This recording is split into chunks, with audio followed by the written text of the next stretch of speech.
going on, Breaking Brown family? It is so wonderful to see everyone this evening. What's up with the chat? What's going on, Ryan, Chris, Steven? What's going on, Black T? What is that, Sala, B-Mo? What's going on, everybody? Clear Channel, what's up? Thank you. Appreciate all the emails. Listen, Descendant of Slaves, Black people, we have a show this evening. I have something for you this evening. But before we do all that, if you haven't drank up all your libations waiting for the show, get you some. If you need to donate to the show, please go to donatebrown.com, or you can go to breakingbrown.com and you can make a one-time donation, or you can make a cyclical donation once a month. You can cancel that donation at any time. Also, if you like, Yvette, I ain't got it, but I still want to help, please hit the like button. Please hit the subscribe button if you have not done it already. Please hit that bell when you know, so that you can know when the show is on and when I'm talking. It's etchy sketchy around here, so just, so that you get an alert. So do all of those things. Go to subscribetobrown.com just to be added to my mailing list. That doesn't cost you anything. You can also go to breakingbrown.com and subscribe to the paid newsletter, which is $2 a month. So, and the newsletter goes out every Sunday. We got some stuff to talk about, Breaking Brown family, and I don't know if you all have been watching the news, but I've been watching the news, and I've been watching the news for you. And what we have, ladies and gentlemen, did Maxine say she was going to take a bullet? Y'all said? What we have, listen, there's a woman by the name of Alexandria Ocasio Cortez, who is apparently, and I have a lot of leftists who I follow on Twitter and I peek in on because, I appreciate where they're coming from, and I check in on everybody anyway. But I've seen something in the leftist community that I haven't seen before. I've seen this they are treating her as the second coming. These are the same people who were talking about Obama and how liberals fell in love with Obama. They have fallen in love with this Alexandria Ocasio Cortez. And if you all don't know anything about her, New York, she unseated an incumbent, white guy in leadership, who was expected to maybe take over for Pelosi, and so she's been on the news, and the whole story is a working class story, working class, abolish ICE, abolish ICE, abolish ICE, I represent immigrants, I represent Latinos, and it's all been something, and I really hadn't paid any attention to her until she won. I'm not in New York. I didn't really think about the race, and New York is kind of rigged for a low voter turnout anyway. And so she didn't really get a lot of votes. So I don't even understand what all of the hubbub is about. But what I'm going to tell you now is that this whole working class shtick that we have been hearing, insofar as I am concerned, I think this is a whole bunch of nothing. And what I'm about to do, I'm going to play for you her commercial so that you can be introduced to her, and I'm going to draw out for you contradictions in terms of who this woman says she is, who she suggests that she is, and who, according to the evidence that I have gathered, who she really is and what she really represents. And I'm going to tell you why all of this is very problematic to African American, to Black American, not African American, Black American descendants of slaves, Native Blacks. I want to talk about why what she is proposing is very problematic. But before that, I want to try to play the video for you and just give you an idea. And I want you to, if you have to, take notes on what she says and suggests. Look at the imagery, look at what she's doing, and we're going to come back to it. Democrats are the same. That a Democrat who takes corporate money, profits off foreclosure, doesn't live here, doesn't send his kids to our schools, doesn't drink our water or breathe our air, cannot possibly represent us. What the Bronx and Queens needs is Medicare for all, tuition-free public college, a federal jobs guarantee, and criminal justice reform. We can do it now. It doesn't take 100 years to do this. It takes political courage. A New York for the many is possible. It's time for one of us. Vote for Alexandria Ocasio Cortez on June 26th.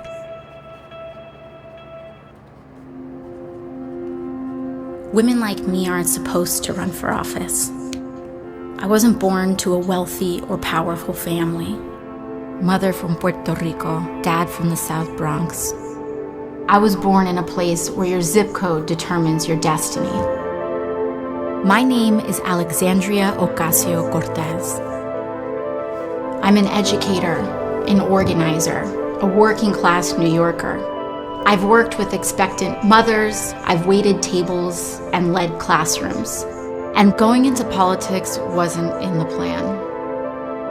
But after 20 years of the same representation, we have to ask, who has New York been changing for?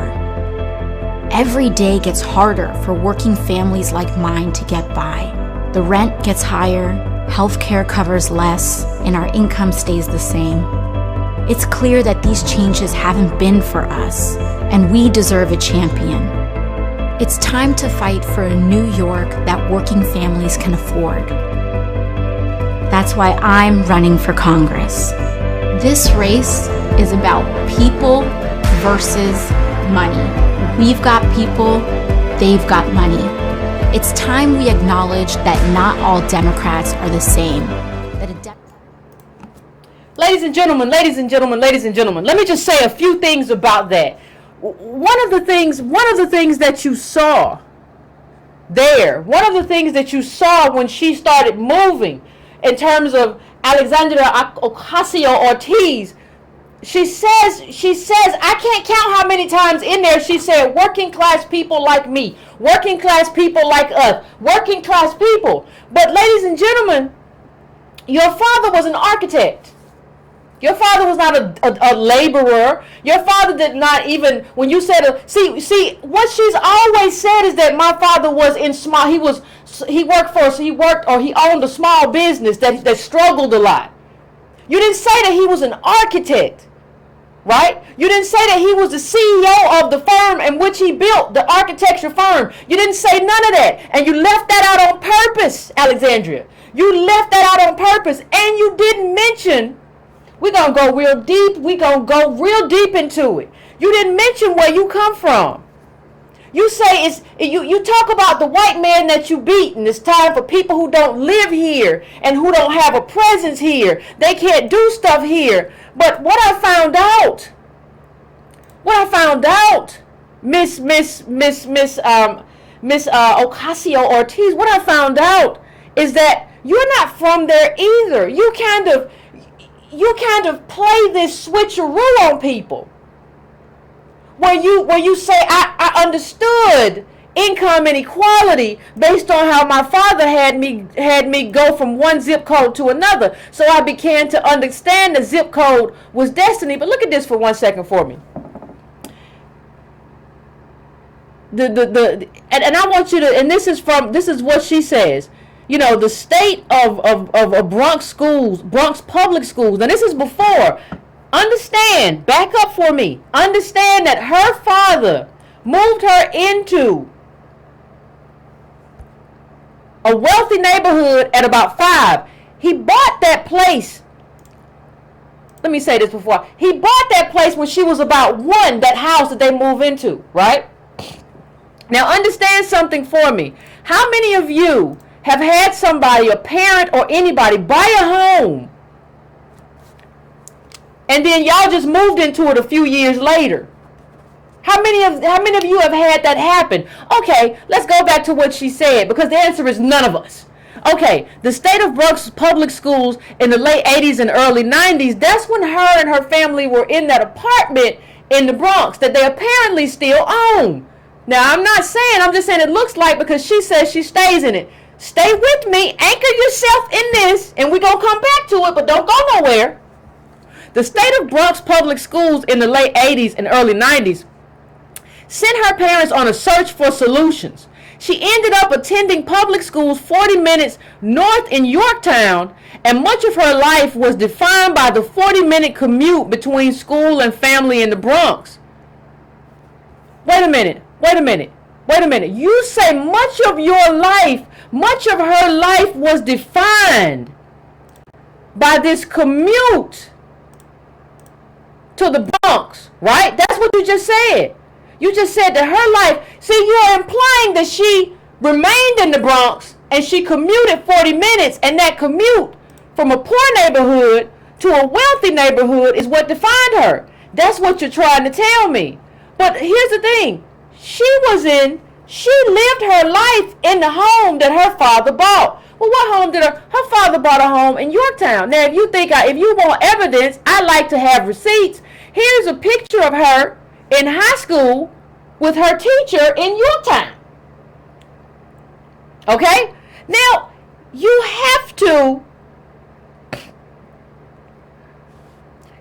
understand something. First of all, you have to understand, and you have to ask yourself some things in comparison. We have to, in terms of how we see this woman, we have to stop seeing this woman in the context of just generalities. Ask yourself, in her world with this white teacher, and let me just put up the statistics on where she moved. I'm going to find that too. We got to lay this all out. This is all we have to do. We have to, the data is very clear on the place that she moved to. Let's just put it up there. Yorktown, New York is home to a population of 1,719. Okay? The ethnic composition of Yorktown is composed of white residents, 88% white. 88% white. 88% white is where she was. Now hold on. Now this is what she represents now. We're in a district that covers the Bronx and Queens and Rikers Island. She said in an interview with Mike at Queens Diner in the district where this is when she was running. Our median income is around $47,000 a year. We're about 70% people of color. We've had the same representation for a generation. Wait a minute, I got you at school in Yorktown. That's 88%. That's 88% white. Now you represent people that's 70% people of color. You have said we, but you didn't commute there for no job, boo boo. You didn't commute there. You didn't commute there for that. You said only thing you can say is I still had family in the Bronx. That ain't you. That ain't you. That ain't where you from. You was doing science projects. That image that I put up just a second ago, that was of you doing a science project. That was you doing a science project in Yorktown. That's how you got your scholarship to Boston University. That's how you got that Intel scholarship.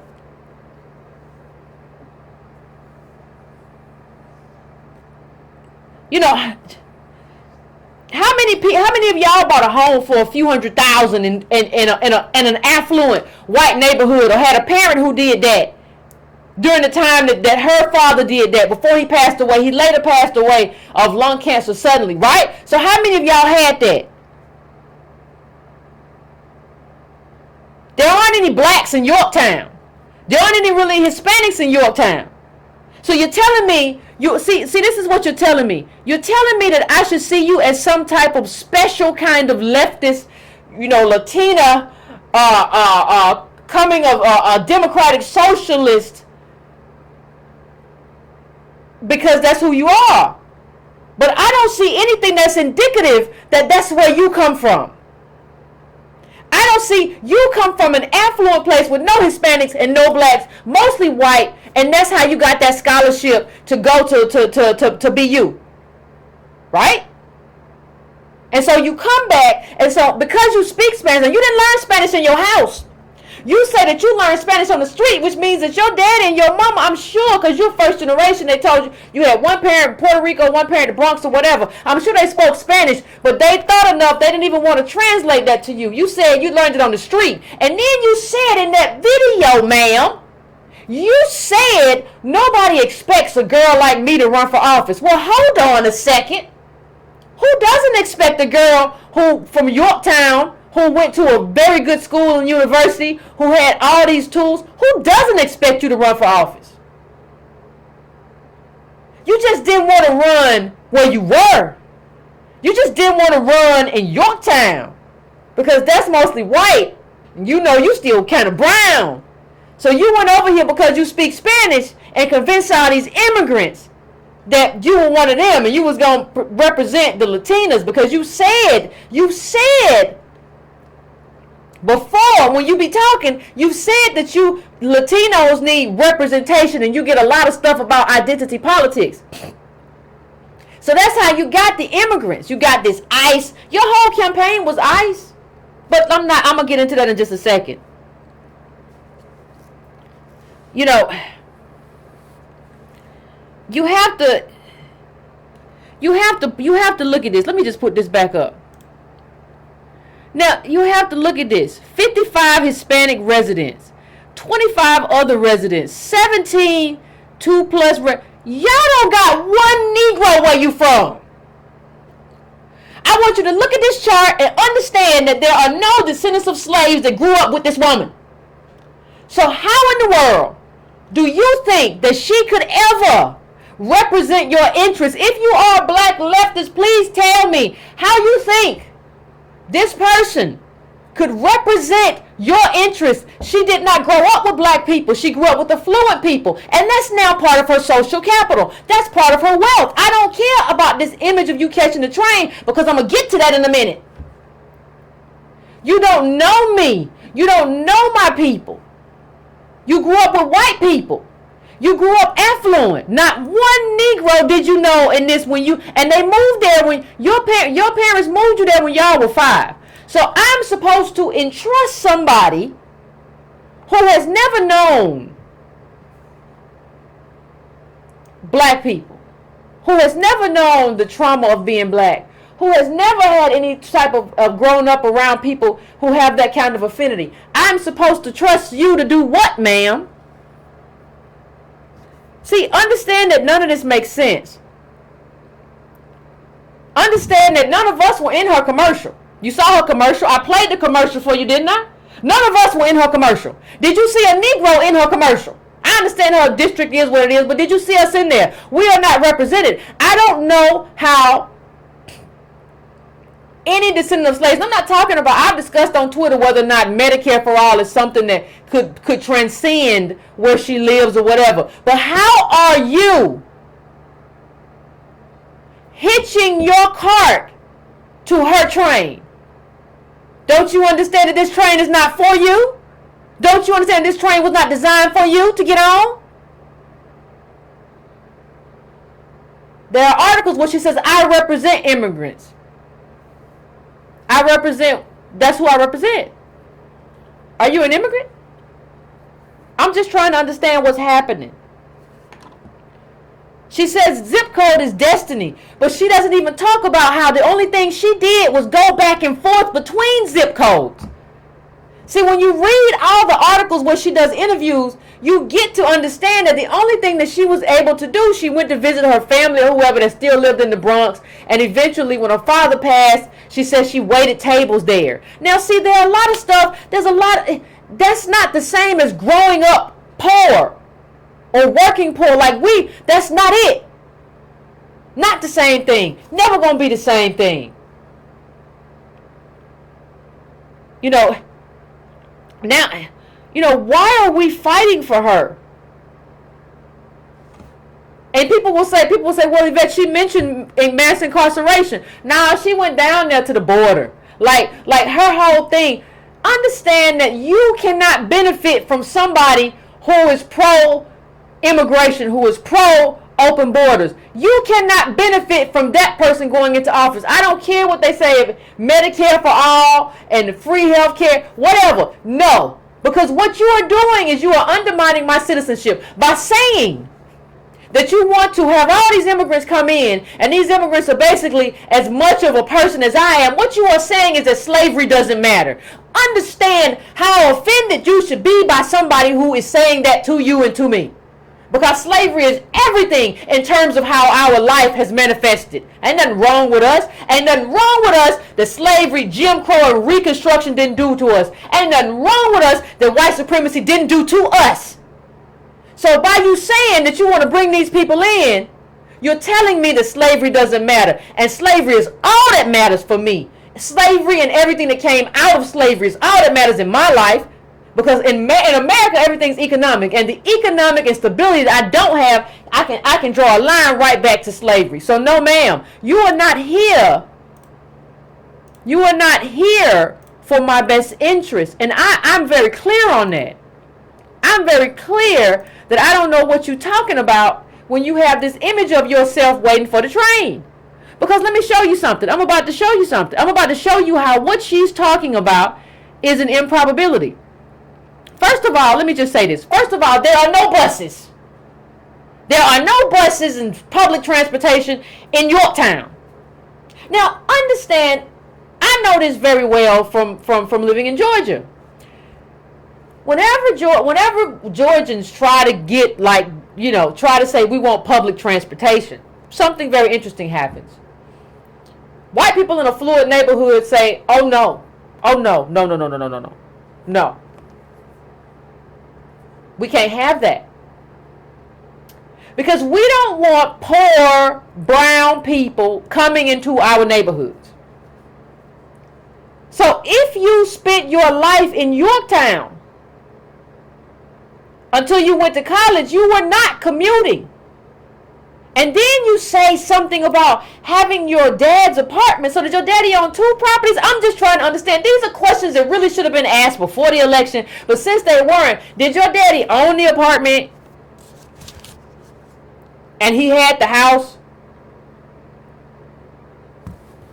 Because there are no buses in Yorktown. No buses. Not one bus. You can't catch a bus. And let me just put this up. You know, this is someone describing what it's like to try to do public transport, to try to be there without a car. What he's saying is that it's insurmountable to be here. He says recently graduated, therefore no money and no car. Right?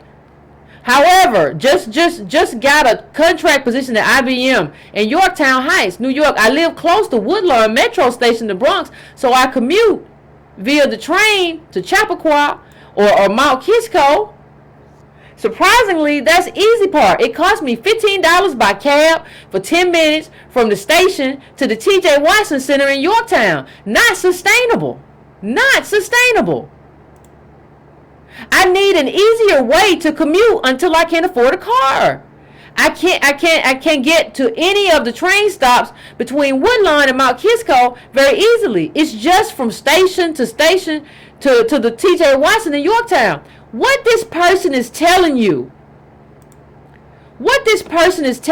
is that there is no public transport. See, what they're telling you, this person who wrote this, is that you have to have a car. It's a place that's built for people who have cars, and we don't want other people coming in.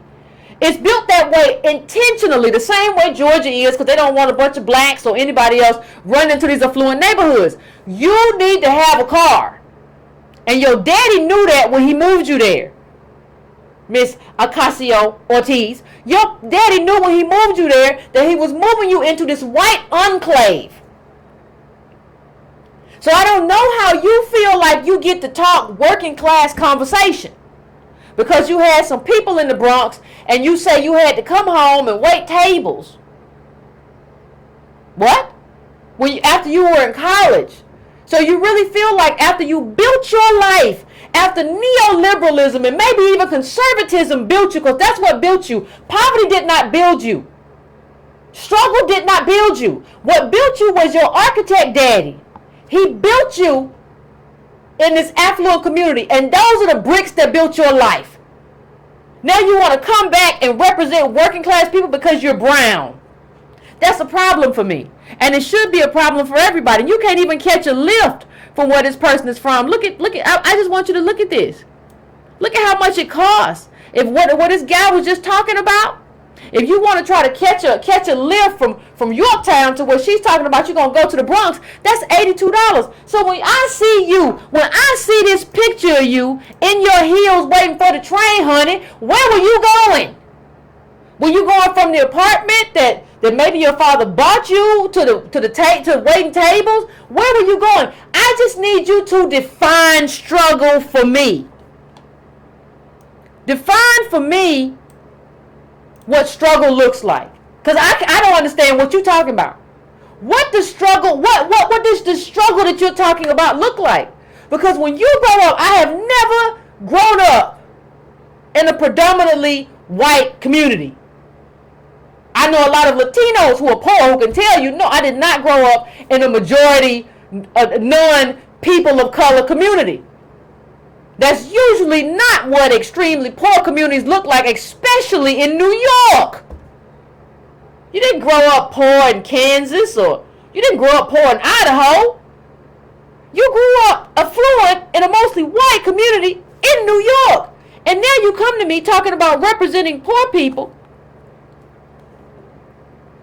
You come to me and you talk about you want to represent poor people. And I don't know, like, just I want you to look at this one more time. I'm going to put it over to the side. But just look at the cost. Look at the cost of this Lyft, man. And she's talking to you like a thing ain't what a thing is. And nobody, and I see all of these leftists on my page talking about, oh my God, it's wonderful. You see what she says and how smooth she is. A girl like me isn't supposed to run for office. And then she says something else that's very odd to me. She says, you know, politics was never in the cards for me. Politics was not in the cards for me. That's what she says. She says politics was not in the cards for me. She says, like, basically, like, because of the life she lived, she figured that she had to run for office out of obligation to the working class people who she was around. And she waited tables, and when she realized that the other people around her didn't have health insurance, that kind of propelled her to and her desire to run for office. That's what she says. But here's the thing. Her mama says something different. Her mom says she's been wanting to run for president since like high school. So which is the truth, ma'am? Is it the truth that you've been angling towards this since high school?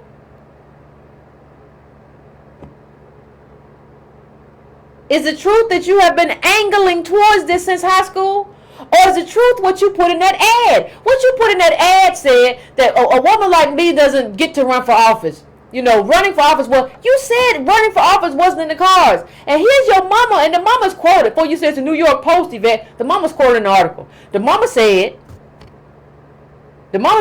she's always been into politics and she's been wanting to run for president since high school. Please understand that. And please understand what that means.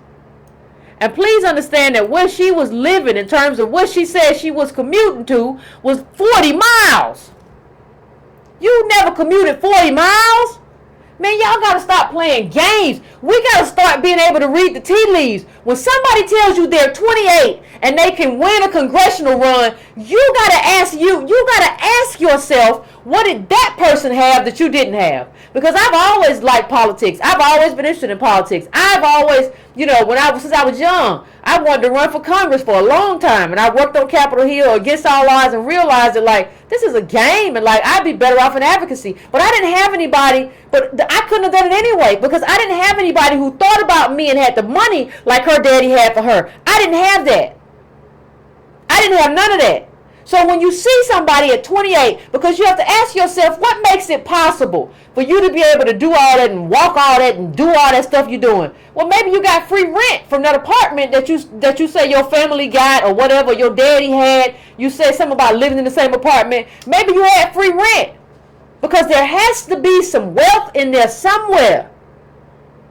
That there has to be some social capital in there somewhere. So I understand the social capital now because you grew up with white people and then you went to BU. So now I get the social capital.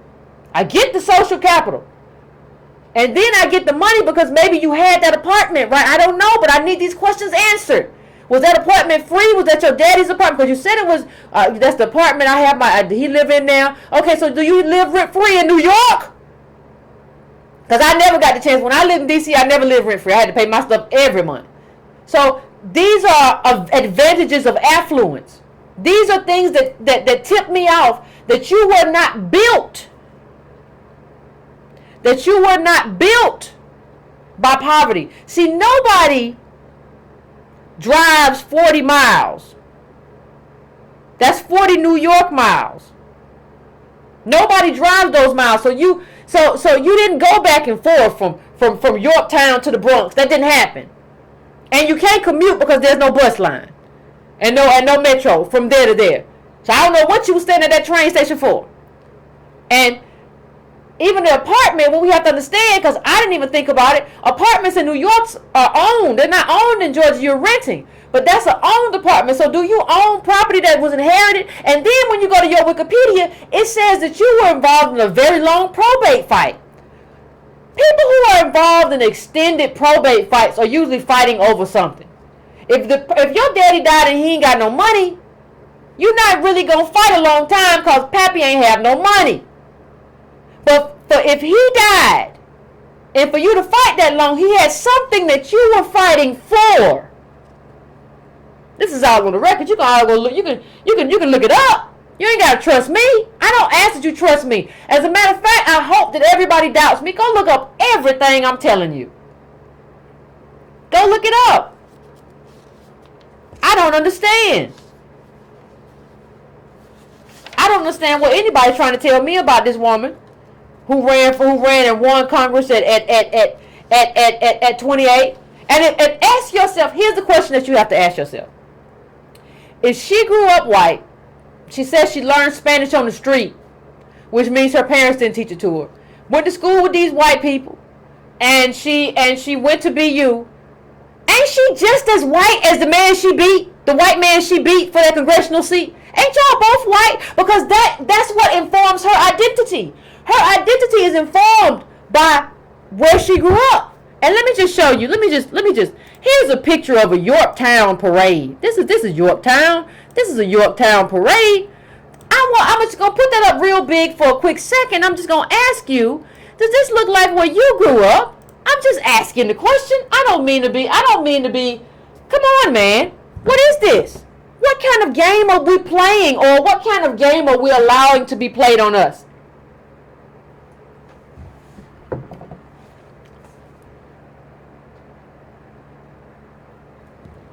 And somebody said, Yvette, I'm happy you asked. Somebody said, Yvette, do you have a single critique of her platform? I'm so happy you asked that question. I'm so happy you did. So here's her platform, and she says, pretty much, Medicare for all, housing as a human right, a federal jobs guarantee. I'm going to leave it up big so everybody can see everything. Criminal justice reform in private prison. That's a good thing. Immigration justice, abolish ICE. See, the thing is, that abolish ICE thing undermines the criminal justice thing. And it undermines everything. But I'm going to get into that. Solidarity with Puerto Rico, mobilizing against climate change, clean campaign finance, higher education for all, women's rights. I don't know what that means. LGBTQIA. I didn't know they added some letters to that. Now what to the person who asked me that, I want you to understand that reparations is not on that list. Support seniors. I don't even know what support seniors means. Does that mean you read to your grandma? Curb Wall Street gambling. I don't know what that means either. But understand that reparations is not on that list. And before you tell me, let me just put a dagger in the heart of something. Before you tell me that, well, Yvette, reparations, it's impossible. That's never going to happen. Understand that socialists are running around carrying signs that say, abolish ICE and end profits.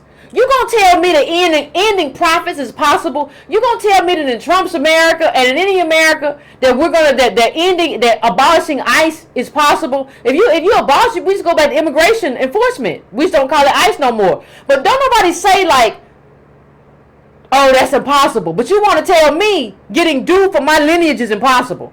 Like, this should be our litmus test. Our litmus test should be, tell me how you feel about reparations. I want to know. Let me get you on record. As a matter of fact, can you wait and let me turn my camera on?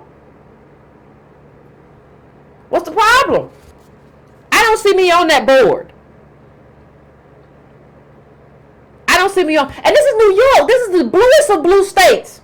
Right? This is the bluest of blue states. You could have put reparations in there. You didn't. I see a lot of Puerto Rico. I see a lot of ICE. I see a lot of stuff that don't really have no specific meaning. And if you think I'm wrong about her, I want you to do one thing. I want you to go watch Meet the Press. She was on Meet the Press on Sunday. I saw it. Did you? She was backpedaling even on Democratic Socialists of America. She was backpedaling on all kinds of stuff. And I read tea leaves. Let me show you how else I read tea leaves, ladies and gentlemen. If there's one thing that I'm pretty good at, is reading tea leaves. I gotta find a clip, but I can read a pretty decent tea leaf. There's a lot going on in this. There's a lot going on that nobody wants to talk about, but we're gonna talk about it today. Now, understand this. Here's a. Let me move it to the left. Here's Glenn Beck. You all know the right wing. Nutty butter cookie, Glenn Beck, and he's reaching out to her saying he's responding to something that Bill O'Reilly said about her being for the people. Now understand, you have two conservatives, Bill O'Reilly and Glenn Beck, saying that they like her. Pump your brakes a little bit. When have these people liked socialists? When has Bill O'Reilly liked the socialists? When? Don't worry, I'll wait. When has Glenn Beck liked the socialists? And what I'm interested in, I'm not saying that you have to be contrarian all the time. I'm not saying that you have to be divisive. But I want you to just read what she says in response. Thank you, Glenn Beck. We may disagree, but I sincerely appreciate the good faith. In the course of my campaign, I've shaken hands and knocked on doors of GOP voters. I genuinely listen and engage and earn their respect too. It's value of mine to meet people where they're at. I'm not telling you how to feel. Listen. Understand that a person who says that is not going to bring about some kind of socialist revolution.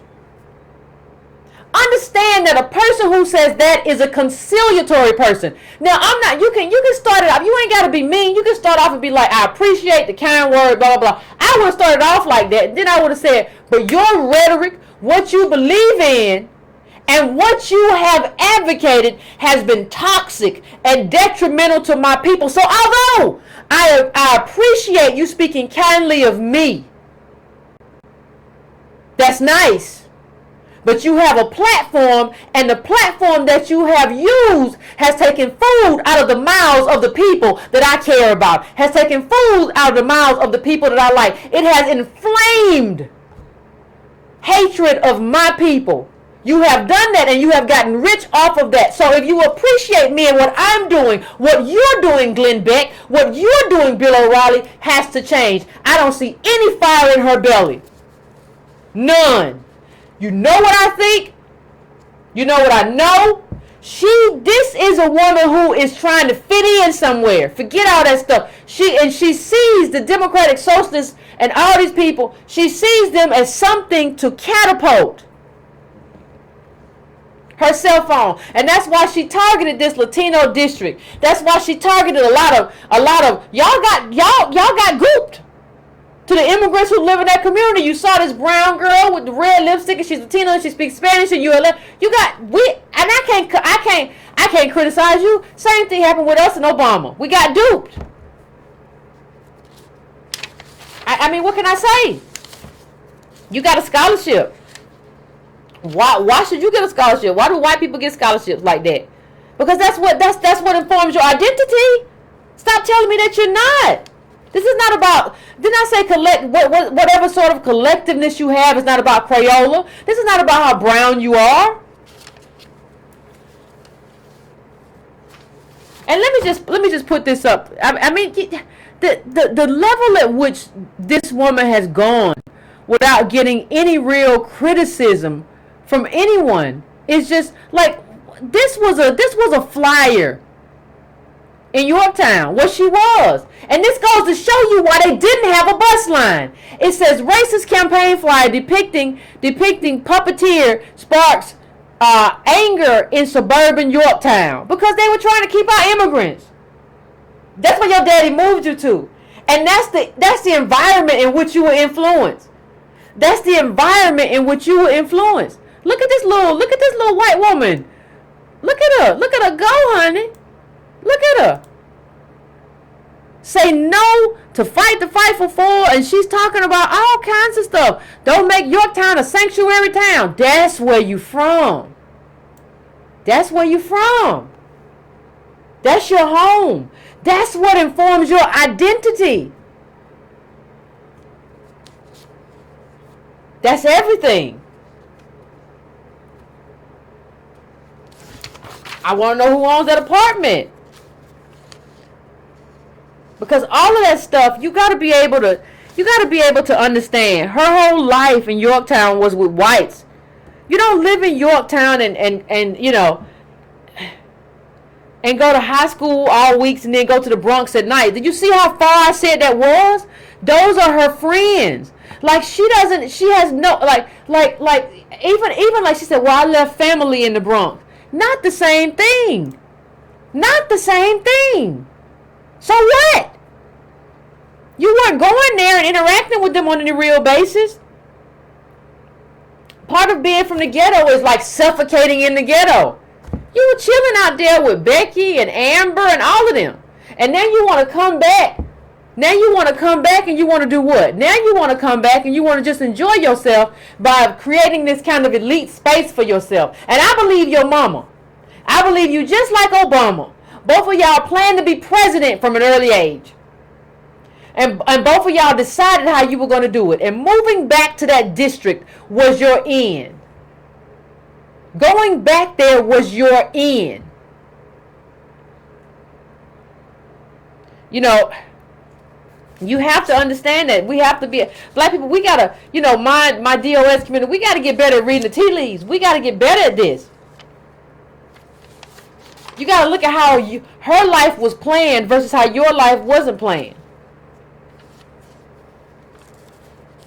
You gotta look at that. She's like the Obama of immigrants, and it's like she just comes in that community because she knew, she understood. It's what they call it. It's the old switcheroo. You see, understand what I just said. She went from living somewhere that was like 88% white to representing a community that's 70% people of color. That's the switcheroo she pulled.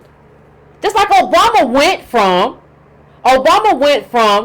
being raised by a white mother and white grandparents and going to what do you call it? A private school, an elite private school, to moving to Chicago and deciding to be an activist and saying, I represent activists. These people is smooth.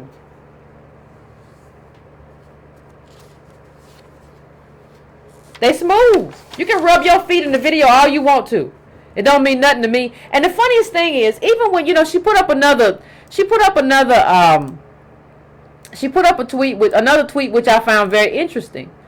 And I just want to let me just find it so I can put it up for you and just help you to understand. Now, this is what she put up.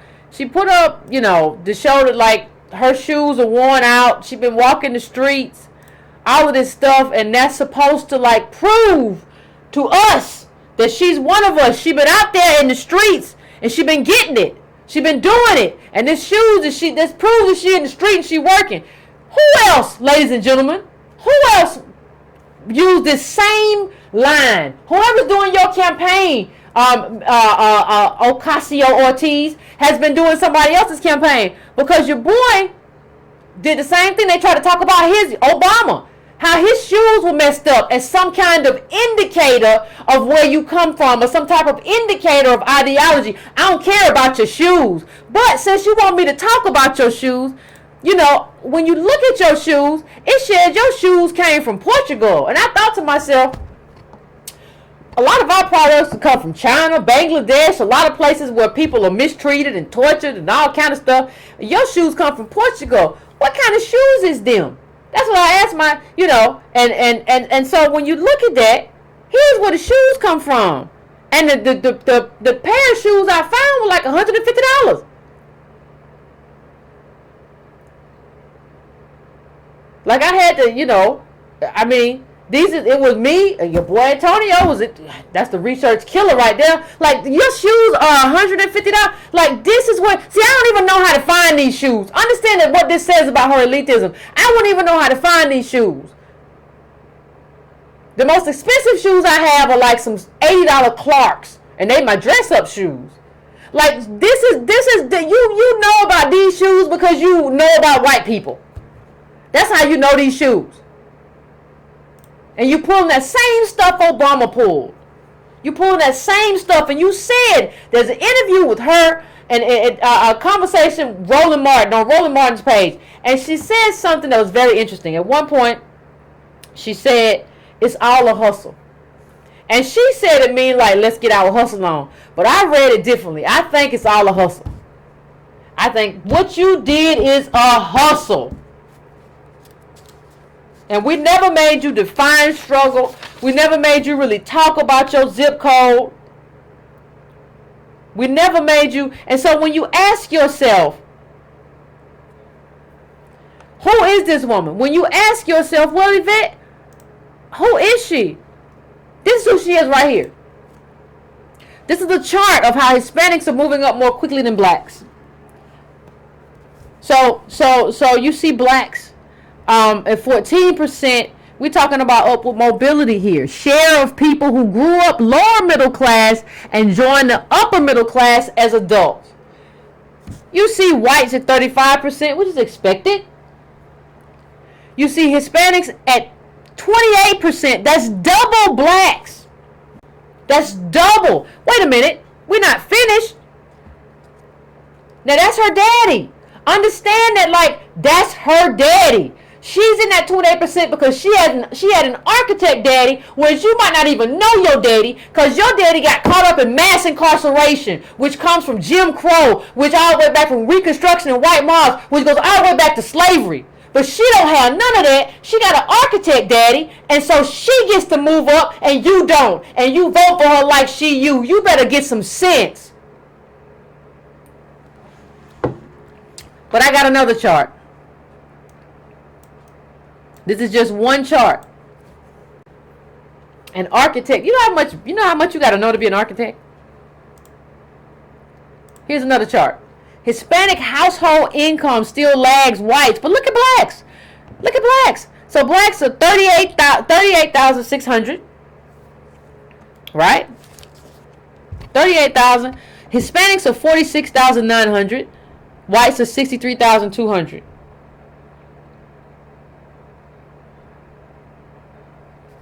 See, you have to understand, her daddy bought a house where whites are. So you can go to school where whites are. And they never got red line. They never went through nothing that we went through. You have to understand what that means. Last chart. More Hispanics are going to college. Lovely. How does that benefit you? At a certain point, we're going to have to stop being so crazy. At a certain point. I don't know when. She says, well, I want more Latino representation. Now, let me say something. I want to say one thing. Whenever I say that descendants of slaves have to be for descendants of slaves, everybody comes at me like, Yvette, you're Black American, you're being divisive. You're being divisive. You should love all your brothers and sisters of color. I love anybody who I can have a coalition with, but I understand my priority, and my priority is my tribe, my community. But how come nobody says anything about this person that she takes a picture with? The future is Latino. Well, hold on. If the future is Latino, I'm not Latino. Wait a minute. So y'all not going to say nothing about that shirt? Now, if I wear a shirt that says Black American DOS is the future, I got all kind of leftists, black leftists, white leftists, everybody jumping on my head. I don't care. You don't scare me. But I got all y'all on my head. But she can take a picture with it, with the future is Latino. That really tells me a lot about what you really think the future is, and where you really think the future is headed, and what you're really trying to do, and what is your aim, and why you want to abolish ICE. Let's be very, very clear. Let's be very, very clear about what I see. Because I want somebody to tell me how abolishing ICE helps Native Black American descendants of slaves. Please tell me how that helps us, because our claim is here. right?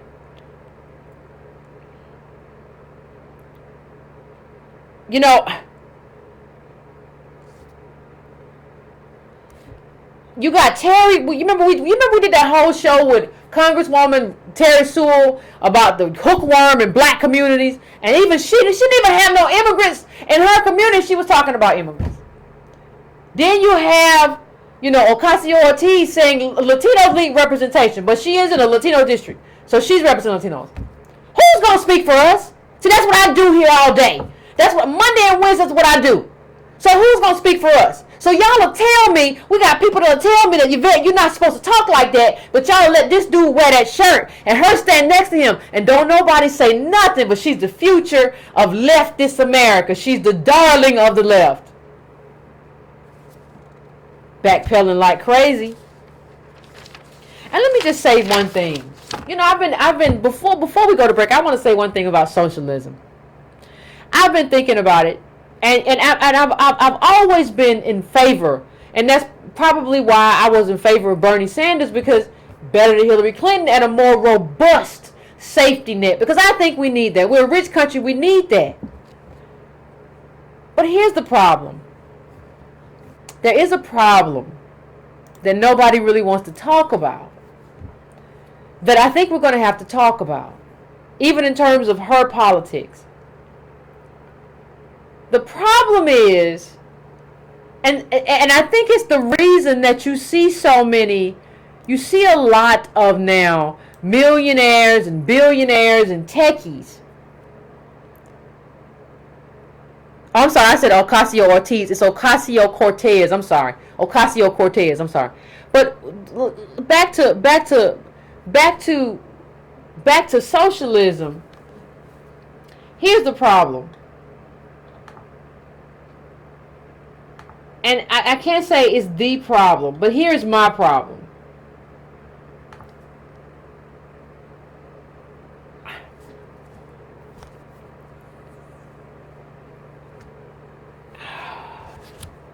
My problem is that it's still, see, one thing you have to understand, we're all segregated in one community.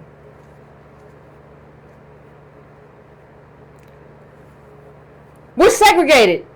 And that's the color of law. If you read the book, you understand how we got segregated. But see, what you can do since we're segregated, even if you give us free health care, what you have is that she can elevate herself, or any Latino or whoever, white person, poor white person can elevate themselves. See, what she's trying to do is elevate herself in such a way that she can be a part of an elite group, and what we get is free, crappy health care, right? So it's already baked in, so we'll get the least amount of resources in our community. So we'll get stuff, and we'll get clinics, and we can go there for free, and we got to wait there 8 hours in line or whatever, but you got free health care, right? Where she can use this, because she comes from affluent, to elevate herself and become part of a really affluent community. So I think that is why you see so many people, even millionaires and billionaires, who have decided to do it that way. I think that's what it is. And I think that is a problem for our politics. I think that's a problem for our politics. And one of the things that is apparent is, and that you have to ask yourself, is why didn't we talk about that? Like, how does it make sense that we didn't have this conversation about her sooner? We went through chattel slavery. Nobody else did. Like, we can't navigate this through the language and the politics of sameness. We cannot navigate this terrain, of Miss Ocasio Cortez through the politics of equality. That is not the way that we should be navigating this conversation.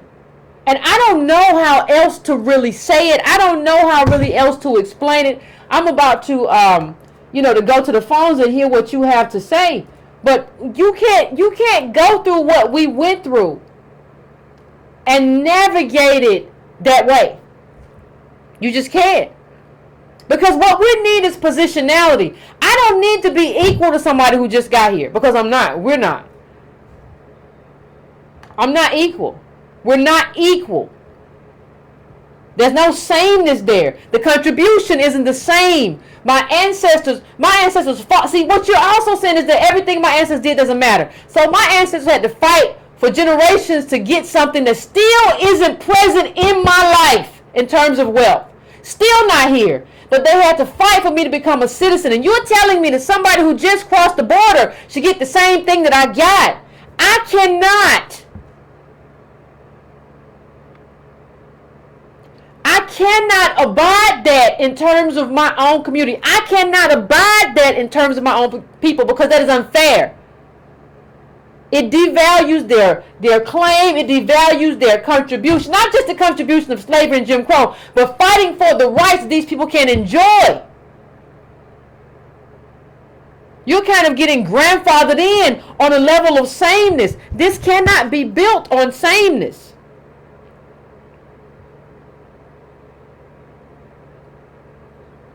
So I'm going to take a quick break, and I'm going to go to the phones, and then we can come back and we can have a conversation. All right.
going on, family? I'm about to go to the phones, and I want to hear what y'all got to say. I'm going to 503 first. I'm going to 503. Tell me what's your name, what's on your mind, and where you calling from. Hi, Yvette. Name's Aman, first time caller here. Oh, what's going on? I love your show. Thank you. I love what you're doing. I'm calling from Dallas, Texas. And I gotta say, I appreciate your analysis. Every single time you're spot on. But on this one, I gotta disagree with you. Okay. And the reason is that Ocasio Cortez, she's about abolishing ICE, which is a problem for DOS. Mm-hmm. But if it's coupled with a federal job guarantee, then that offsets the competition, no? Well, no. See, here's the thing. The reason I think you see the federal job guarantee presumes that what I'm interested in, or what I'm most interested in, is like having access to a job, or having access to money to eat. But what I'm most interested in is fairness. And what does fairness mean, Yvette? I need a positionality that gives me an edge. See, because America's all about levels in class. And see, I don't think right. I understand you. I get that. I get all of that. But then, so reparations would be the ideal goal here. We don't disagree on that. That's the best thing. It's possible. The only goal. It's the only goal that really redresses anything. Right. But at the same time, you have cities like Chicago where unemployment rate for black men is hovering around 40%. Okay. This is a number I got from you. Yeah, you're right. You're right. A job guarantee makes the remaining 40% American. A job guarantee makes this alienated population American. It doesn't put you on equal footing with whites or even Hispanics, but it gives you access to America, right? So Ocasio Cortez's platform, of all the platforms I've seen from congressional candidates this year, is the best possible thing out there. Let me just say this. Yeah. Ocasio wants to abolish ICE. Right now in Chicago, there's a lawsuit going on in Chicago right now, where black men are saying that they don't get hired. And when we talk about the statistic you just gave me a statistic about black men being about the unemployment level. So you have what happens when you flood Chicago with more immigrants than they even have before? What happens when that happens? See, but this competition is in the private sector, right? These people go to temp agencies, private temp agencies who contract out to private firms who say they prefer Hispanics over blacks, right? This is private sector. Yeah. The federal job guarantee solves that problem by forcing the government to hire people at living wages. It forces the government to make us the same as somebody who just got here. See, the thing is, I'm not interested in sameness. Sameness doesn't solve my problem. My problem is solved by a redress for our contribution, how we have been shut out over generations, and what that equals in terms of and monetarily, in terms of our positionality in America. Giving me a federal jobs guarantee, I'm not saying that that's an awful thing in terms of everybody, but that's a great universal plan. But in terms of my specific group, what solves my problem is reparations and making me the same. Right. I agree with that. Okay. I agree with that, but just two quick points. Quick points, and I'm done. Okay. On the question of job guarantee, my understanding is that it's supposed to be for citizens, right? If you're a citizen, the government owes you a job. That's my understanding that's my surface level understanding of the proposal. Mm-hmm. And so the incentive to hire undocumented immigrants is that you can hire them at lower wages than citizens. You can abuse them. You can fire them without any consequences because they don't have anywhere to go. right? So if citizens, including black citizens, get federally guaranteed jobs, then I don't think competition from undocumented immigrants would be a huge problem. And secondly, but hold on. I'm gonna let you go to your second. Hold on 1 second though. Sorry, go ahead. Hold on 1 second. I'm gonna let you go to your second thing. But let me just say this first. It doesn't solve the problem. We built the entire guts of this wealthiest country in the world, and we make some specifics, like make my college free, give me a down payment. The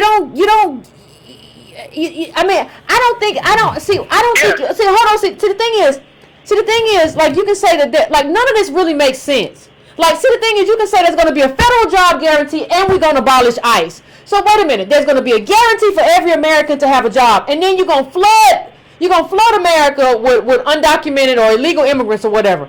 It doesn't make sense. There's never going to be enough jobs for this fanciful thing to happen, right? For this thing where you flood America with immigrants and you give a federal job guarantee.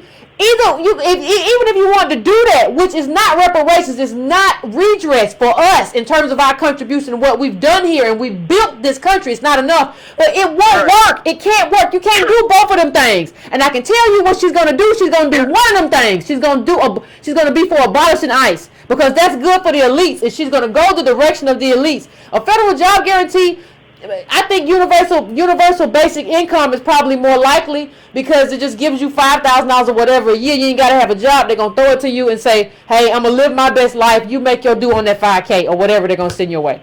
Right. Yeah. On that point, I agree with you. UBI is probably, it's meant to muzzle people from fighting for more. Yeah. But on the issue of a job guarantee versus reparations, yes, I agree. The ultimate goal should be reparations and an advantage, special DOS card that gives you access to the VIP section of America. That's the ultimate goal. Yeah, for me, it's the only goal. For me, it's the only goal. It takes capital to invest in politics, right? Yeah, I agree. And I don't think DOS can get that money from the private sector because we're talking about a marginalized labor, right? Listen, DOS, listen, unless we have strong borders, DOS ain't getting nothing. I don't care who tells you. There's no way, unless we have strong borders in this country, when people talk about reparations, unless we have strong borders in this country, when you look at countries like Norway and people talk about how all these other European countries have all this great democratic socialism, it's because they're homogenous. You haven't even dealt with me, America. Yeah, they're homogenous. You haven't dealt with me. You need to make me American, and we can all be homogenous Americans before you go and try to deal with somebody else. So it's fanciful. It's like this grand fanciful thinking that we can do something while America is getting all this cheap labor or whatever from somewhere else and importing it in, and everybody gets the same stuff. That still leaves me on the bottom. I'd say it's a stepping ladder. I'd say it's less fanciful. No, ain't gonna be no. There's no stepping ladder. The current political climate. But then it's also stepping stone toward reparations, because it gives you capital you can invest. They're not. Ain't no capital. No. Reparations isn't. See, the thing is, you said so you can invest. I've already made my reparations. My people made my reparations in blood. I don't gotta invest. That's something you gotta do if you new here. No. Invest in. Politics takes money, right? You know it's better than anybody. No. I don't listen. U.S. don't have money to invest. No. If you give me enough money, like really rich people don't really even need politics on that level. If you give me enough money, I ain't even gotta worry about healthcare because I can afford it. Give me enough money. Give me all that stuff that they did and paid for that everybody tore down. I shouldn't even have to worry about where I'm going to the doctor. I should be able to afford any doctor. I should be able to afford the Mayo Clinic. No, you're right. I totally agree with that. But then how do you get the politicians in office to give you all of that? You need money for that, right? You need to fund people's campaigns. You need to I need my people who are on the ground right now to start making reparations a litmus test for any candidate. I need to activate 14% of the population. I need to activate my community. If I got like a hold of the brain of every black person, native black person in America, I could change the world. Forget changing America. I could change the whole world. I need to activate my community. That's what I need to do. For which you need money. Right? No, I don't know. No. I got people. Money to reach people. If I got people, you can organize your way into a lot of stuff. But I'm gonna have to let you go because I have to go to the next call. But I appreciate it, caller. Listen. She didn't mention reparations. So for somebody, I understand what the caller was saying, but like, you know, Ocasio Cortez, she didn't mention reparations. So there's this idea that like it's going to be a stepping stone, and so you're going to need money. No. Ain't no federal jobs guarantee or universal basic income going to give you the money you need to invest in politicians to get reparations. She didn't have us anywhere on that. Let me see if I can bring that board back up. But she didn't have us anywhere on this board. There's no specificity. There's this, you know, there's no specificity. And you'll tell me that you're going to abolish ICE and end profits, but I'm unreasonable for asking for reparation. You're going to end profits. Like, Jeff Bezos is on the way to becoming like a trillionaire. But it's reasonable for you to say that ending profits, like y'all be out there holding signs, end all profit. It's reasonable for you to say that, but me saying that like something that's happened before in this country, because reparations has happened before. Japanese people, there's a history of reparations in this country. There's no history of ending profits in this country. But you're gonna tell me I'm being unreasonable? People are crazy, and they've made us crazy to think that what we're saying is wholly and 100% reasonable. I don't even understand what people are saying when they say it's not. People have been in these countries where you see all this what do you call that? You call it the democratic socialism, right? These people, if you go there, these people have been there for generations. They can trace their whole family back, right? The Celtic and all that stuff, tracing their whole families back. So there's a given that everybody here deserves it. Everybody here has been here. Where America has become sort of this transient country, like Lipstick said. So the problem is that nobody really wants to, like, everybody feels that, like, we're not going to really do this because the wrong people are getting it. And so it becomes a problem to really kind of do socialism like we talk about doing it. And nobody really wants to acknowledge that.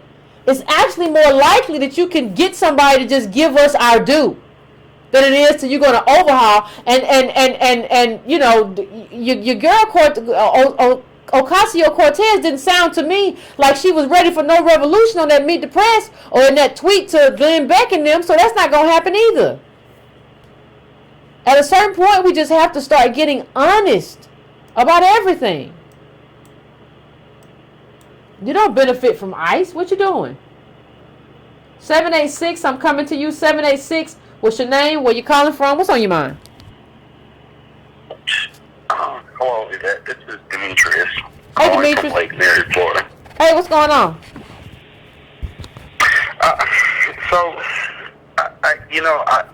This Ortiz lady. It's Cortez. You know, I'm sorry. I got it. I messed it up early on because I wrote it down wrong. I had it right on the back and wrong on my screen. So Cortez. Sorry, Cortez. This Cortez lady, she's got me thinking. I saw, because as you said, she's supporting the abolition of ICE, and she's supposed to be the Obama of immigrants, and she's very pro-immigrant.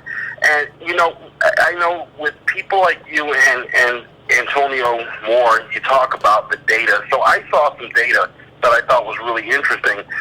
There was a poll where from CBS News asking different demographics of Americans how they felt about Trump's handling of the separations of families. And can you believe that 2 out of every 3 Hispanics disapproved of Trump's handling of the separation of families, but 3 out of every 4 Black Americans disapproved. And so I guess I'll try to see if I can sneak in a 2-part question. But my first question is, why do you think that you have such a higher percentage of DOS who seems to be advocating more for immigrants than Latinos are advocating for immigrants? Well, let me just say this. I think it has to do with the inability to separate your moralism from your politics and your self-interest. I agree in terms of how you interact in your individual life, that you should be moral. Even in your political life, you should be a moral person.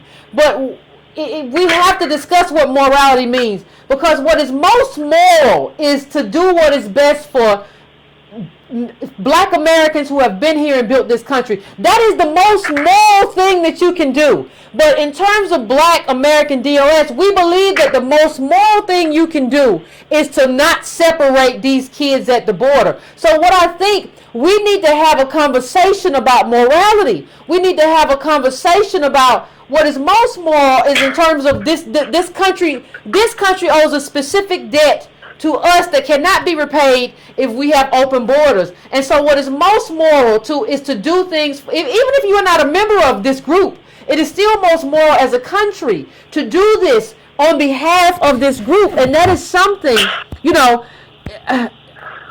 that's something that we have to do. That's something that we have to do. And we don't even know how many of the people who were surveyed in that group in terms of blacks may have been immigrants themselves. They don't tell us how many of those people who they interview actually immigrated here or who had parents immigrated here. I would like to see some data on that, because of course if you immigrated here or you are black and you have a parent who immigrated here, of course you feel differently. But nobody's doing the work to give us the true information about how we should act, and nobody's doing the work to give us, like, who are the people that you're talking to? Huh? Nobody's doing the work. Okay, so and then my last question is, we looked at the bullet points for Miss Cortez, and of course forget about her even talking about reparations. That would, as much as she claims to be a socialist and how she claims to be very left, I would imagine she would never advocate for something like reparations. But whether we're talking about Miss Cortez, or we're talking about Obama, or we're talking about Bernie Sanders, who claims to be the most radical left person on the earth, why is it that they can advocate a very radical liberal position on a whole wider range of topics, but reparations is something they just can't touch? I remember Bernie Sanders, he said reparations, forget about it. He said, and at that time, the thing is, I kind of, he said it's not feasible, right? And so I get that. I totally understand why he said that to a certain extent. But my thing is, but my thing is, really quickly. Go ahead. If I can have this really quickly, I've heard someone make that argument before. Well, it's not feasible, and I'm pretty sure he said that. But like I heard someone else say, a lot of other things in his platform were not feasible, but that didn't stop him from pursuing it or bringing it up on the campaign. That was Ta-Nehisi Coates. But see, the thing is, I look at numbers. Like the data for reparations, like you had barely half of Black Americans saying that they wanted reparations, whereas you had a much higher number of Americans saying that they wanted health care. But the thing is, what we have to do, and so I understand what he was saying, but as Black people, let me just say this, we have to advocate our position, and we have to advocate what is best for us. So I've even gone back and thought about that and been like, you know what, we have to, regardless of what he thinks, like regardless of what Bernie feels, we have to say, like, this is our main thing. This is our deal. This is our deal. Regardless, this is our litmus test. You know how we have a Supreme Court litmus test? This has to become our litmus test for how we evaluate politicians. Like, this is the number one. I'm not saying we don't have other questions, but this is our number one question. It has to become that. And part of the reason that it's not that is because we don't have enough Black people who believe in it. So my whole thing is, like, we have to get our people first. Like, why are you opposed to reparations? Like, why are you a Black person saying that we don't need that, or we can do it on our own? I gotta get you first. I gotta wheel you in first, because you're a problem. You're part of the reason. Bernie might have come up against somebody too. All these white people might have come up against a Black person, like, yeah, that ain't never gonna happen, and they feel validated. No, you gotta know this has to be our thing. All right. Okay. So, all right, well, thank you. Thank you. No, for thank your you. time, Yvette. I appreciate you calling in. I appreciate you, bro. Looks like Absolutely. some kind of new calls a little bit tonight. So I appreciate that. But yeah, it has to be our thing. Like I can't see. Here's the thing. I can't really expect it to be Bernie's thing unless it's our thing. And even with like Ocasio Cortez, what happens is like you could get me to believe in her from a leftist point of view if she had come from like Honduras and she had to leave because of the coup and that you remember Hillary Clinton's involvement, but she was always doing that leftist thing, putting in work, like poor community putting in work. Then I would be like, hey, yo, much respect. I'm not just going at you because of who you are. I would be like, I respect you. I respect what you did and where you come from in your home country, the policies that you fought for, the leftist policies that you... That's not her story, though. But she's acting like that's her story. But she would need that to be her story to get me. You know? We need that. We like to talk about... See, one of the things we like to do is talk about the symptoms of everything. And like, well, somebody got shot and the police did this to this black person. Those are all symptoms of us being shut out. Those are all symptoms of like having the boot on our neck since we got here. And what we didn't get to do and have access to because of that. That's what it is. So I you know, before I can say like what Bernie needs to do is I gotta get Bernie, but I gotta get my people. I got my people running around saying they can. I don't need no government. I gotta get you. You gotta get in check. You gotta fall in line. Ain't nobody got time to play with you no more. We've been playing with y'all for a long time, and we tired of playing. And we've been playing with a bunch of people on the left who saying reparations ain't never gonna happen, but saying that, well, you know, abolish capital. Get rid of ICE, but you gonna tell me that I'm being that's an unreasonable request. We don't understand how much garbage we're being fed on a daily. So I'm going to 347. I'm coming to you. What's your name? Where you calling from? What's on your mind? What's up, Yvette? This is Blood Equity Ray from New York. What's going on, Blood? Let's try to make it quick. I'm trying to get to a bunch of people. What's on your mind today? All right, so we spoke about the cultivation of Miss Cortez and her growing up in the suburbs. I like to throw in a controversial idea, and I challenge you and Antonio to do the research, and I'll send you something via Patreon. I would not be surprised if Miss Cortez is actually a Sephardic Jew. The biggest synagogue in the world is not in Israel, is not in New York. I gotta let you go, fam. I can't talk about whether or not she's that ain't nothing I need to talk about today. I'm going to 832. 832, what's your name? Where you calling from? Hey, can you hear me, Yvette? I can hear you. Hey, Yvette, this is Lil Kel from Hopkins, South Carolina. How you doing? I'm doing pretty good. How about you? Yeah, I'm surviving out here. I'm surviving. Let me tell you this much. First, I got to address that first call. Because even though I'm in Hopkins, I used to live in Texas. You're talking about agreeing with the basic abolishment of ICE and then the federal jobs guarantee. Did he mention that at the end of the day, the government can have a choice as to who they want to hire for the federal jobs guarantee? Yep. No, he didn't mention that. He didn't mention that. Because think about it this way. In World War II, you had black veterans that came home that were entitled to the GI Bill. And guess what happened? They were still locked out. Locked out.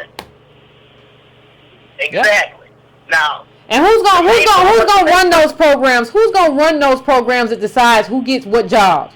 It's gonna be white people. It's gonna. Exactly. I'm sorry for all that, but exactly. Because think about it. I used to live in Houston. I used to go to school in Austin. And you had people that were working down that couldn't speak a lick of English. Couldn't speak a lick of English, and they still got the job over some black DOS that was trying to find a job.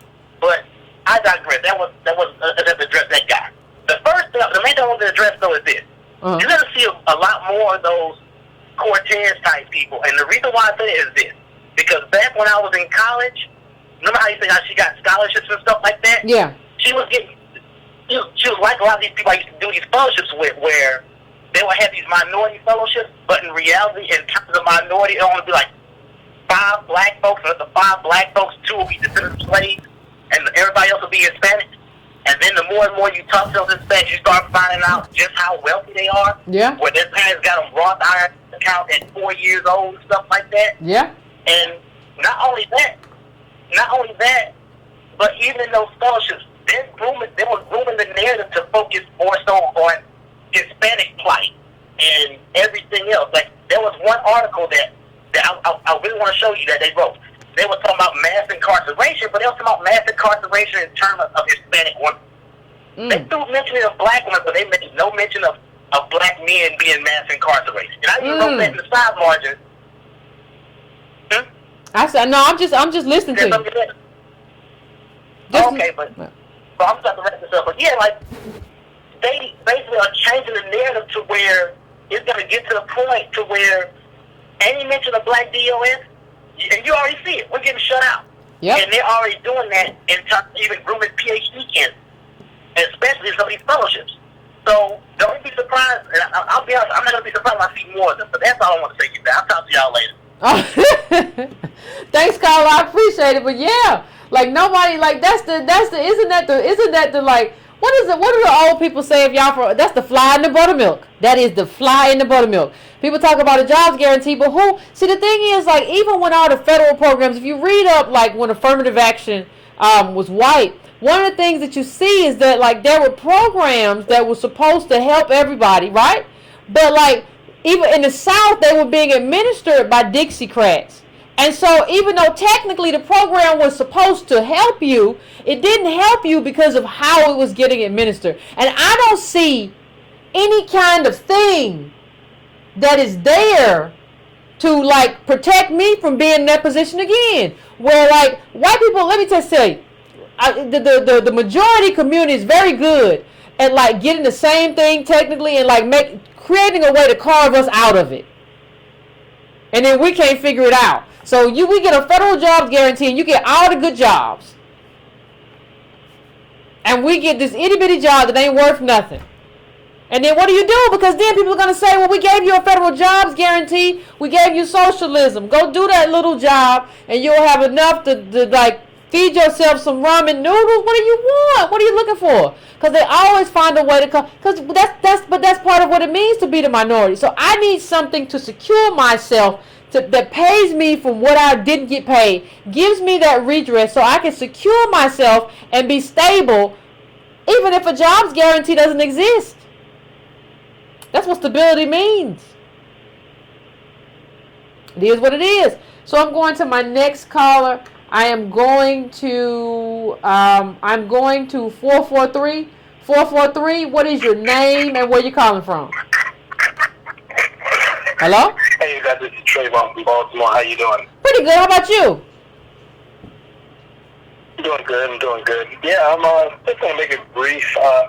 I was reading about this throughout the day and seeing online, like, a lot of people coming to her defense, like, across the board. It's like, it's really weird, and it's showing something that's scaring me. Like, everyone's saying because the source is from a right-wing news source from Breitbart, like, people are just immediately just dispel it. Like immediately. It's just, you have to read and parse through. Sometimes they link to the actual source in which they are, they're citing. It's just a simple click. It's just, people are so ideologically partisan that I'm seeing a train of obvious intent. Like, we're heading to 2 terms of Trump, and the Democrats at the end of that train are still going to have nothing.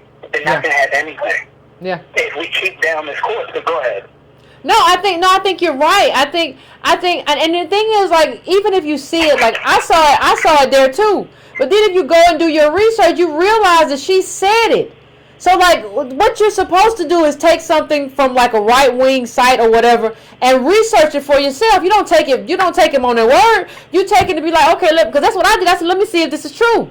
And when I look it up, I find that she has said that that's where she comes from. She has said that her own self. So like, you just go and do the research. But what I'm finding, like, I have, honestly, like, when I see this, like, I've been shaken to my core a little bit. Just because of, like, the deficiencies that I see in human beings.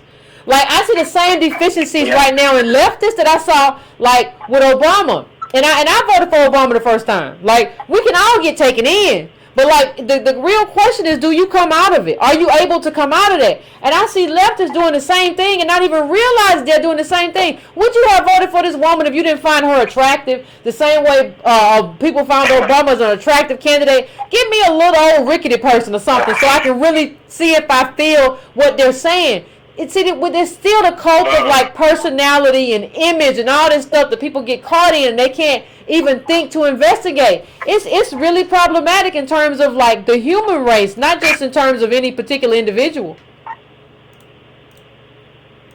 Yeah, the aesthetics is completely blinding everybody. It's creating, like, pockets of cult of personality, like, instantaneously.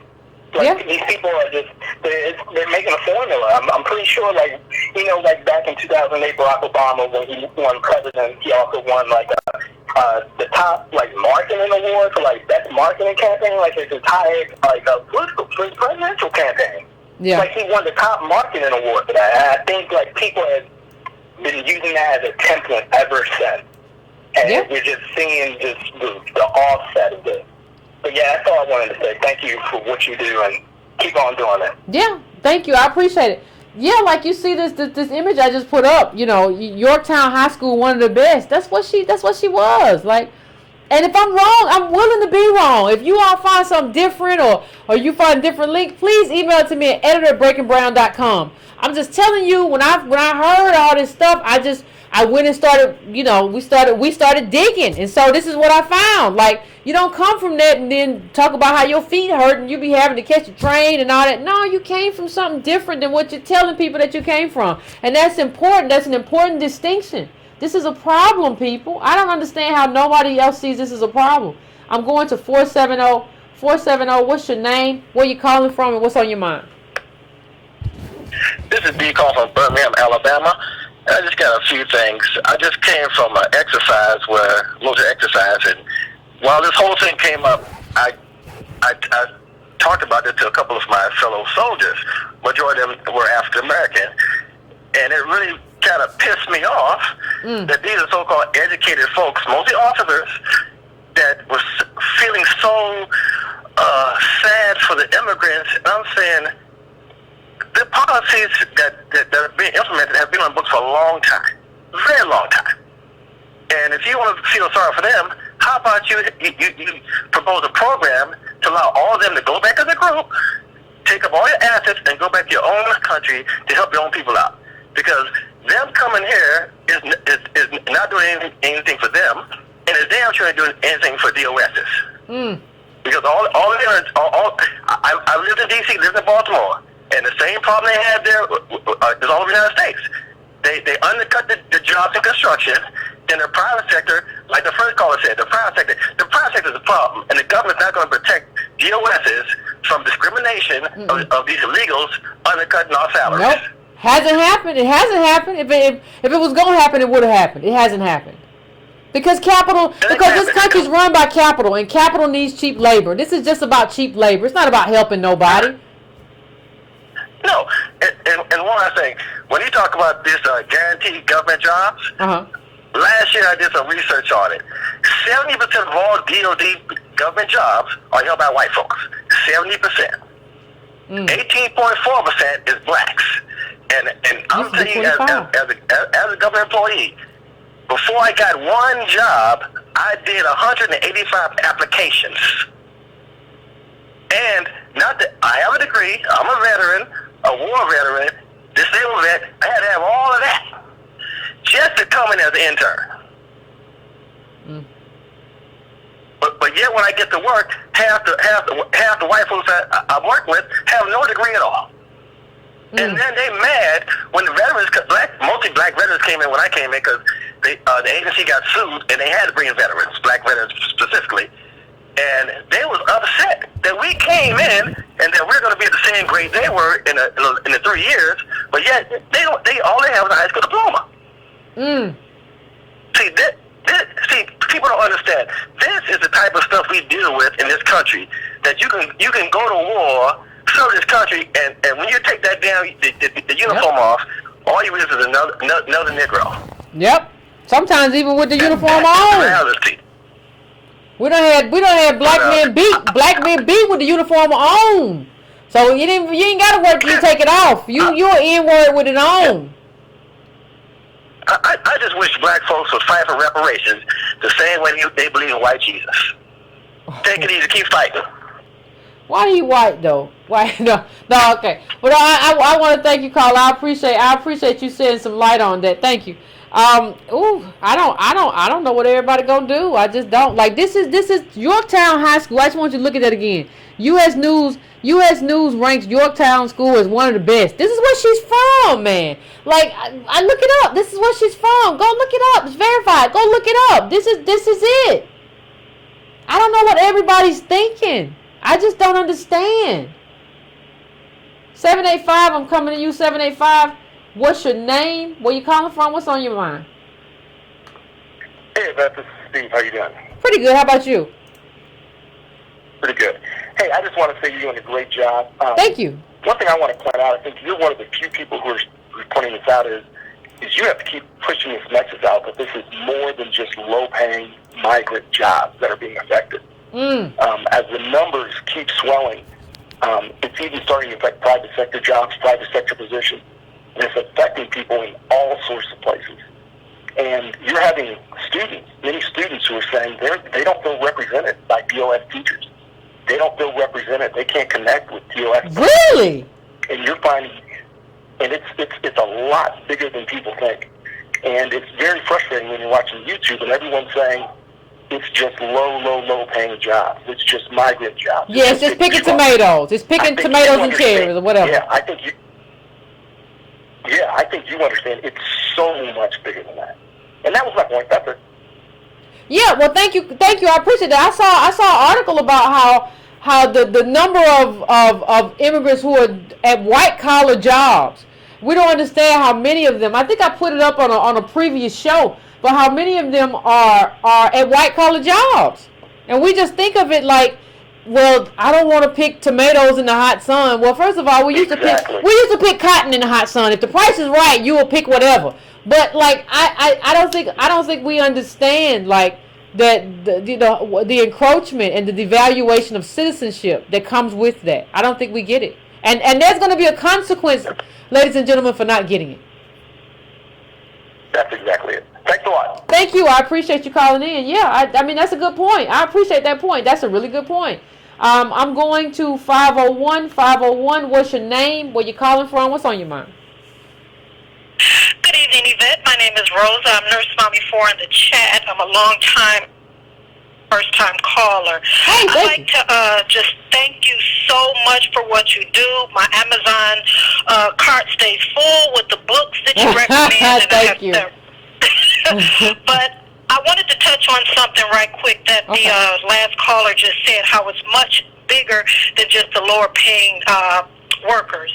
I'm a registered nurse. I've been one for 28 years. Okay. People have to understand that it's not just illegal immigrants. These large healthcare organizations are importing nurses from the Philippines, Micronesia, China. They're sponsoring them, paying them much lower wages than what we would be having if, as an American citizen. Yeah. And I know you're a person that likes the data. So 81.9% of RNs are white, 9.9% are black, and 7% are Asian, and 3.9% are Hispanic. And you compare that with the total figures, and blacks and Hispanics are underrepresented as registered nurses, but my focus is on blacks. Hispanics make up 12% of the total employment of RNs, while blacks are represented at 10.7. I'm very concerned. I bring this up. Let me stop you for 1 second. And how many of those black nurses are immigrants? Right? We don't even know that part, right? Yeah, Right. They are starting to bring in a lot of nurses from Africa, which I'm sure that they are being tallied in those totals. So the percentage for us as descendants of slaves are probably much lower than that 10.7 that I stated. But my point is that a lot of our healthcare professionals, descendants of slaves, they need to start being vocal at the local level with their Black Nurses Association, and speaking out at their jobs. They're getting away with a lot of doing away with the unions. I'm very disappointed. Like I said, I started back in '90. It's now 2018, and it's getting worse and worse. And like the previous caller said, it's bigger than just picking tomatoes. It is affecting those of us in white collar. I'm an administrative nurse, and I've seen how they are Black nurses, they're not really hiring us. They're not really. I positioned myself to move up the ladder so that I could give a hand up to my Black sisters or brothers who decide to go into nursing. And like I said, I just love your show. We have to understand that this immigration is affecting all of us, not just the low poverty, the ones who are below the poverty level. Again, thank you. Love your show. Thank you. I appreciate it. I appreciate that. I like that. I appreciate all the calls I'm getting tonight from people who are actually there and living it. Listen to this. From 2003 to 2007, Ocasio Cortez attended Yorktown High School, where she won second prize in the Intel International Science and Engineering Fair with a research project on microbiology. As a result, the Lincoln Laboratory at MIT named a small asteroid after her. Ocasio Cortez, whatever the name of the asteroid. While a student at Boston University, Ocasio Cortez was an intern in the immigration office of U.S. Senator Ted Kennedy. Read the tea leaves, people. Read the tea leaves. Read the tea leaves. I had a friend tell me, a long time ago, talking about like, oh, my mom came here to be a nurse. Well, where's your mom? Where you from? Well, we're Haitian. So, like, you have to understand that the period in which America was importing nurses, some of which were from Haiti, because that was part of the thing that happened in terms of him. My mother was working as a maid. See, somebody could have trained her and trained these Black women DOS, because nursing was a female job at that time, to be nurses, but instead you imported people. See, that's what people don't understand about immigration. And when you make the moral argument, we have the moral high ground. And see, I don't think enough of us understand that we're not being immoral by saying, like, listen, we are supporting a group of people, and my white American people need to understand this too. You are righting a wrong, and that is a moral thing to do. Reparations is the most moral thing you can do, by saying, I am going to right this wrong because I have benefited from this wrong if you're a white person in this country, and I am going to right this wrong that has been inflicted upon these people for generations. That is a moral high ground that we are on in terms of supporting ourselves and supporting and honoring the contribution and the blood that has been spilled from our ancestors. The moral thing to do is reparations, because it gives justice to us, and by giving justice to us, it gives justice to their sacrifice. That is the most moral thing you can do. Going down to the border and saying that the baby crying because the baby don't know where the mama at because all of them came here illegally is not the moral high ground. I don't care how you put it. I'm sorry. So I'm going to the next call, 619-619. I'm coming to you. Where you calling from? What's your name? What's on your mind? Good afternoon, Yvette and Breaking Brown family. Okay, what's going on? My question, I'm going to hit it and quit it real quick here. If you were living in that district that's up for that election there, would you prefer to be a spoiler, or will you prefer to vote for this Cortez? And I'll have you to answer that question, and I'll let you get on to the next call. I think it's isn't it a majority immigrant or majority Latino district? I don't think I can represent that district. I don't think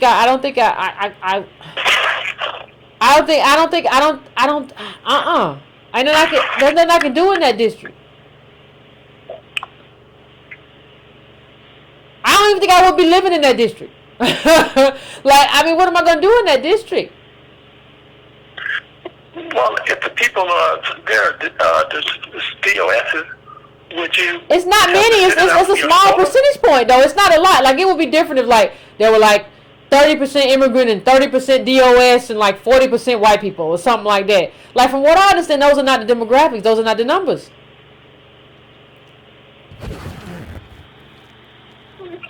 All right. Well, thank you very much, and I appreciate what you're doing. Keep doing what you're doing. Yeah, thank you. Appreciate you. I mean, she's representing that district in a certain way, like I'm in it and I'm represented, but I'm not. I'm not. If everybody's championing her, like me and DOSs are in that district, but we're not. Understand that that's part of the conversation. We're not. And if you want to talk about what being moral means, people talk about, well, Yvette, it's moral to go to the border. You should go to the border. That's the moral thing to do. The moral thing for her to do, Ocasio Cortez, would have been to put reparations on that board, but she didn't do it. I mean, you all want to call on all of us as descendants of slaves to be moral. When nobody's being moral towards us, nobody's extending us anything. So what do you want me to do? I think I'm going to go to the last caller of the evening, 617. 617, I'm coming to you. What's your name? Where you calling from? What's on your mind? Hey, Yvette, it's Reggie. What's happening? Oh, it's Reggie from Ball. What's going on? Hey, what's going on? I just wanted to say to everybody, I really appreciate, the political education that you and Tone do. I really encourage everybody to subscribe, to donate, to like, to share. Thank you. Because this got by me, to be honest with you. I'm so focused on the DA race here. Yeah. But I'm reminded by what you said throughout the show about being specific and intentional. That's not what Cortez is doing here. And to the point when you were talking about how she's kind of fronting about where she's from. When she was talking about I was waiting tables, I immediately drew parallels between her and Paul Ryan. I did the same thing. I did the same thing. He worked at Tortilla Coast, and he came for money, and he was talking about, I used to wait tables.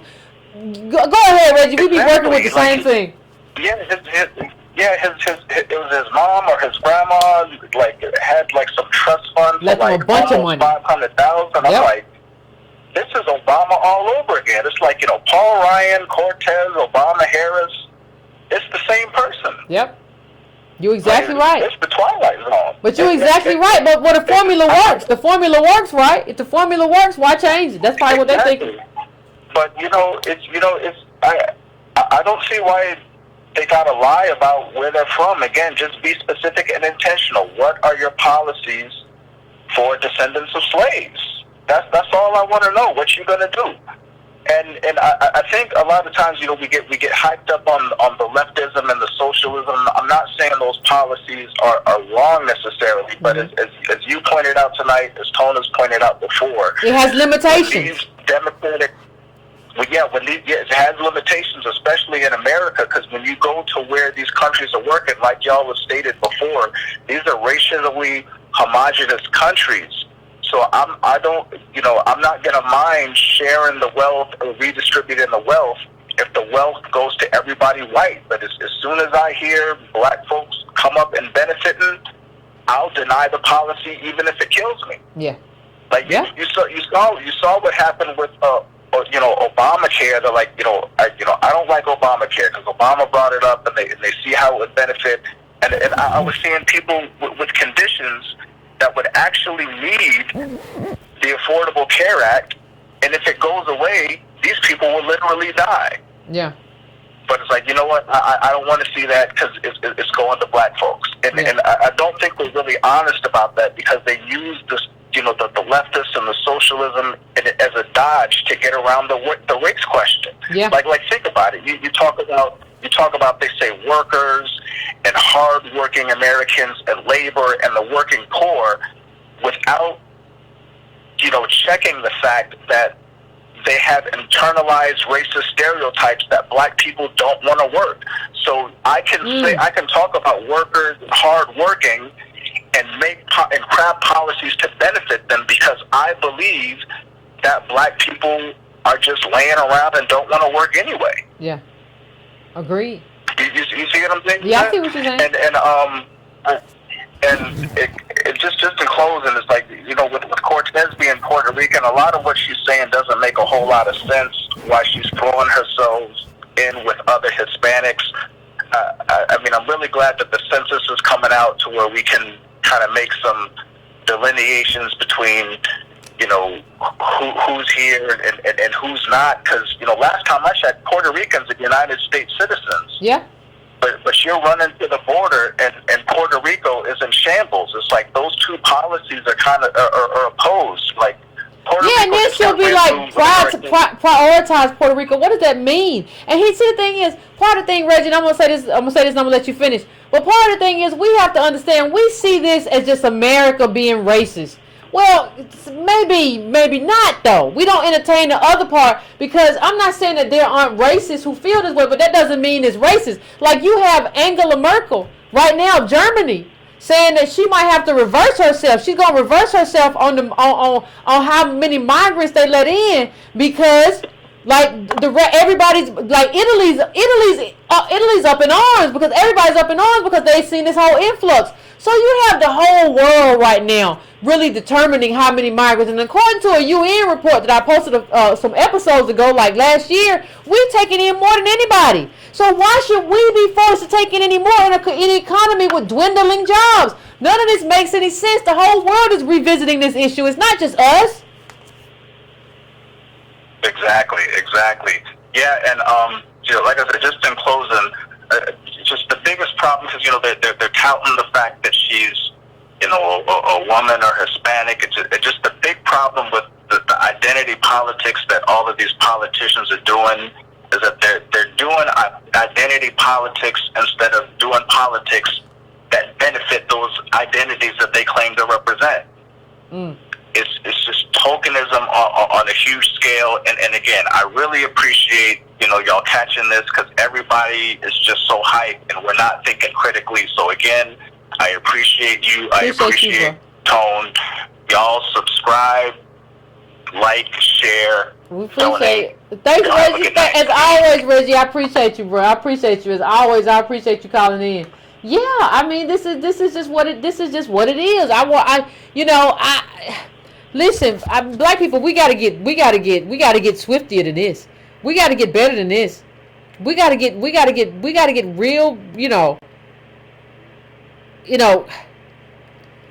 I don't know how. We have to be able to see this and see it immediately. We have to. I said a long time ago, and I'm gonna end with this. I said a long time ago, you have to be able to ask who you. You have to be able to look at a person, go see their background, and be able to read those tea leaves and see, wait a minute, you're 28 and you're doing this? What in your background made that possible? What in your history made that possible? What is different in my background than your background, right? What wealth or positionality exists in your background that did not exist in my background? The thing that when people ask me about solutions, one of the things that when we talk about solutions, that's solution, we have to be willing to live these kinds of questions and live these questions all the time.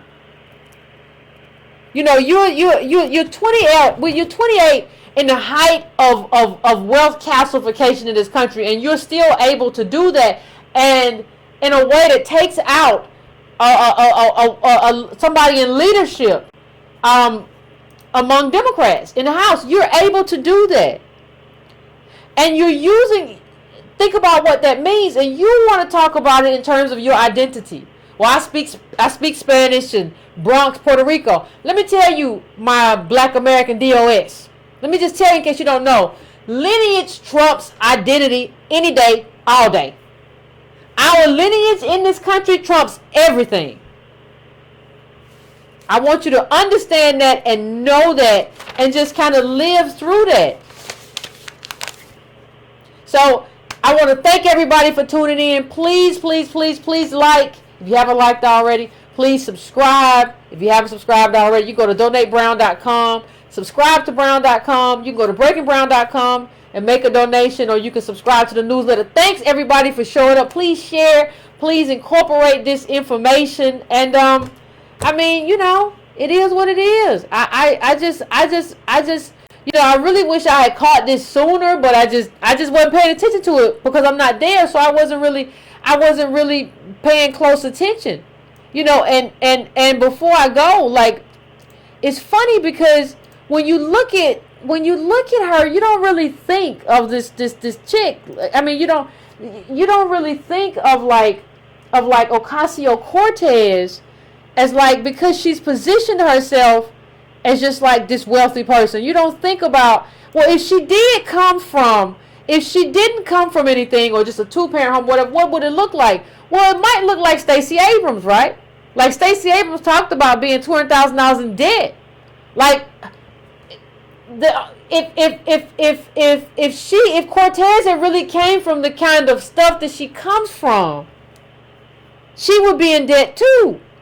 Like, but she doesn't. She comes from something that was able to position her in a white community where she could do her microbiology thing and get scholarships from Intel and navigate a terrain that we were kind of never able to navigate. And like, I don't see why we don't understand how big of a deal this is, and we're not able to make that kind of juxtaposition between Abrams, who is $200,000 in debt out of Yale, and Cortez, who was able to get a scholarship because of how her family and community and the social capital and the white wealth kind of position her in that. And so I want to thank everybody. I appreciate it.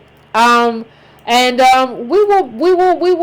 gonna talk soon. We'll be back with another show. So good night, everybody. Thanks, Breaking Brown family, as always.